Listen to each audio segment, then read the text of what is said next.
നമസ്കാരം. റാഫ്റ്റോക്ക് ഫുട്ബോളിലേക്ക് അവർക്കും സ്വാഗതം. ഈ ഫോമിൽ തുടരുകയാണെങ്കിൽ ഇത്തവണത്തെ ബാലൻഡിയോർ പുരസ്കാരം റാഫീഞ്ഞ കൊണ്ടുപോകുമെന്ന് വിശ്വസിക്കുന്ന നിരവധി ഫുട്ബോൾ പ്രേമികളുണ്ട്. എന്നാൽ റാഫീഞ്ഞയോട് തന്നെ ചോദിക്കുന്നു, ഈ സീസണിൽ ലക്ഷ്യം ബാലൻഡിയോർ ആണോ? അദ്ദേഹത്തിൻ്റെ മറുപടി, ബാലൻഡിയോർ എന്ന് പറഞ്ഞാൽ എന്നെ സംബന്ധിച്ചിടത്തോളം ഒരു പ്രയോറിറ്റി അല്ല. Ballon d'Or is not a priority for me.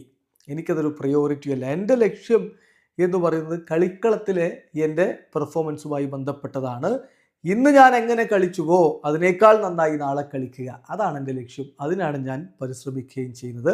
പിന്നെ ബാലൻഡിയോർ ലഭിക്കുക എന്ന് പറയുന്നത് എനിക്കൊരു പേഴ്സണൽ ഗോളല്ല എന്ന് ഞാൻ പറഞ്ഞല്ലോ.